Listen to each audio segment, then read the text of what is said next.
intro, the information that they provided, the options that they gave us. The install, they're reliable, very dependable, did what they said in the time they said they would do.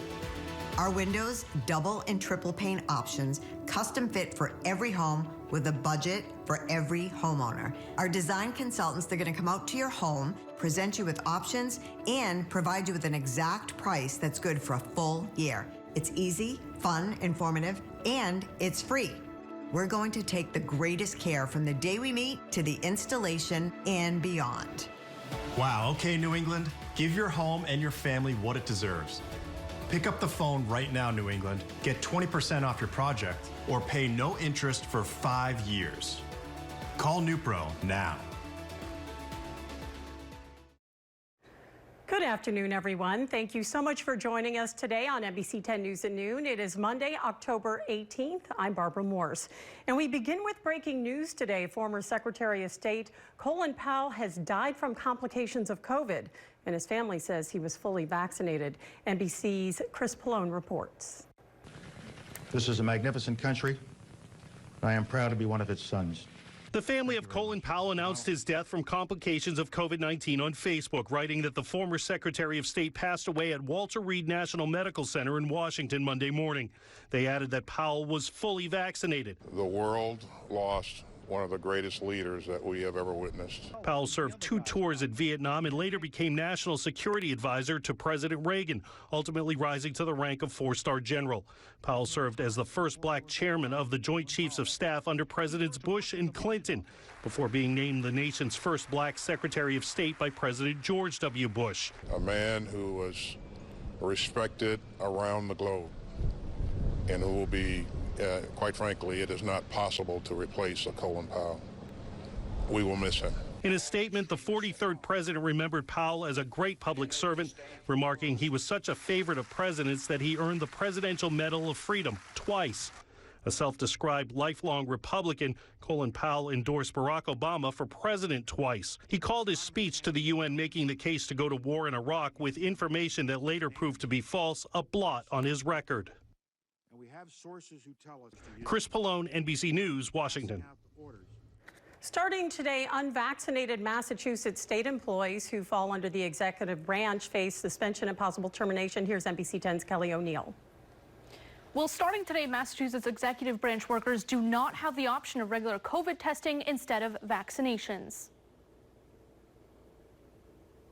One of the reasons we made the decision to move forward with a vaccine mandate for the executive branch employees was the amount of time that a lot of our workforce spends working with the public in a very face-to-face and physically present way. And we thought it was important to not only make sure that our folks were vaccinated to protect themselves and their families, but also that would be protection for the people that they deal with every day. Deadline for anyone without a pre-approved religious or medical exemption. The executive order applies to more than 40,000 Commonwealth employees and state contractors, including state police, the Department of Corrections, and Mass DOT. DOT says managers were told that starting today, unvaccinated employees face a 5-day suspension with terminations to follow. And Governor Baker has also activated up to 450 National Guard members to support COVID-19 testing in schools and fill any staffing shortages at the Department of Corrections. Live from the Alert Desk, I'm Kelly O'Neill, NBC 10 News.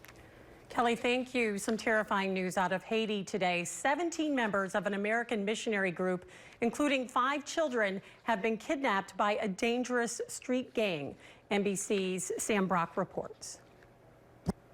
Burning tires in Port-au-Prince, just one visible sign of the violence and disarray in Haiti. Haitian police confirming a notorious gang kidnapped 17 missionaries and their family members, almost exclusively Americans, from one of the most dangerous parts of the capital. It is like living in a war zone. You don't know when you're going to get shot at. You don't know when you're going to get kidnapped. The Ohio-based Christian Aid Ministries declined to comment on the crisis, but did say in a statement their workers were abducted while visiting an orphanage. The group of 16 U.S. citizens and 1 Canadian citizen includes 5 men, 7 women, and 5 children. I think it was something that was going to happen sooner or later. Professor Eduardo Gamarra of FIU, a national expert on Latin American politics, called this kidnapping a crime of opportunity. A foreigner is going to be an easy target. There are no authorities to go to. There's no police. There's no military. There hasn't been a military for decades. A power vacuum further pronounced by the assassination of Haiti's president Jovenel Moïse in July and a deadly earthquake in August. Conditions so dangerous that staff at orphanages such as Be Like Brit south of Port-au-Prince take helicopters to and from the airport because the roads are infested with gangs. We're trying to help the people of Haiti because the help is needed and the need is there, but it's just very scary at the same time. The White House has yet to weigh in. The State Department only confirming the kidnapping Sunday night, saying they've been in regular contact with senior Haitian authorities. A UN report says Haiti's kidnappings have exploded to more than 300 in the first 8 months of the year, a figure local leaders say is not even close. They have been kidnapping everyone from poor merchants on the side of the streets to children going to school. So yes, I believe it's been in thousands. And that was Sam Brock reporting. It is starting to feel a lot like what it is, fall. Storm Team 10's Anthony Macari joins us with a look at the week ahead. Hey there, Anthony. Hey, Barbara. Yeah, we got some temperatures that were more in the 40s this morning to start out. Very chilly. Now temperatures this afternoon warming up, but still not to our ceiling just yet. We've got a lot of 57s on the map from Providence to Taunton and Smithfield, and I think we'll close into around 60 degrees as we go out through time. Now, satellite and radar are in good shape right now. We don't have a whole lot of cloud cover around, but this disturbance off to the west is going to bring us the potential for not only some clouds filling in this afternoon, but also at times maybe an isolated shower. I don't think that's going to be very widespread. We haven't seen a whole lot going on today, but can't completely rule it out from, say, now through about 5 o'clock when we should clear out the sky once again. So the winds right now coming from the northwest. This is also contributing to the feel of the season, the fall, when we get up to 14-mile-an-hour sustained wind in Providence, and then you tack on some gusts, which are higher than that, 21 miles per hour. So that means it adds a little bit of that cool chill to the air. It's certainly nothing to break out the wind chill graphic for at this time of the year, but you definitely get the hint that things have changed since that cold front has moved through. So temperatures staying in the low 60s for a brief time as we get into this afternoon. Like I mentioned, holding on to some of those clouds across the area, but then clearing out the sky as we go throughout the rest of the night. So temperatures dipping down to the 40s. This is actually going to be our coolest night of the year, the way things look right now. I think we could see some upper 30s to perhaps even some lower 40s as we go throughout the rest of the early morning hours. And dew points are going to be much more comfortable over that stretch as well. More comfortable in the sense that they're going to be in the 30s.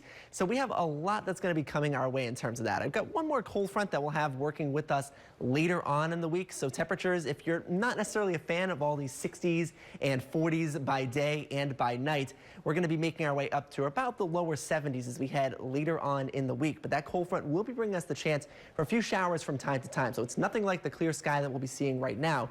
It's more so going to be unsettled later on this week, but not to the extent of what we went through just a couple of days ago. Remember yesterday, right? We had a few showers develop in the afternoon, and today's forecast is pretty similar in the good sense that the chance for any precipitation is only about 20%, and we are likely going to be replicating that as we go later on in the week, and that is going to contribute, unfortunately, to that chance for a few showers. But for fall lovers, definitely enjoy the next couple of days.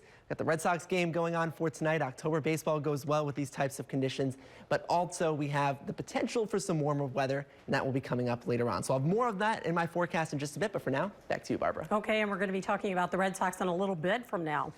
The search for a missing 5-year-old boy from New Hampshire continues today. Police say the boy has not been seen for at least 6 months. New Hampshire State Police Marine Patrol searched a lake in Merrimack Saturday for Elijah Harris. Officials want to find Elijah's mother, Danielle Dauphiné, and a man she is believed to be identified as Joseph Staff, seen here. DCYF told police Thursday Elijah was missing, but their involvement in the case is unclear. Still to come on NBC 10 News at noon, former President Bill Clinton out of the hospital in the search for a missing child in Milwaukee. We'll be back after the break.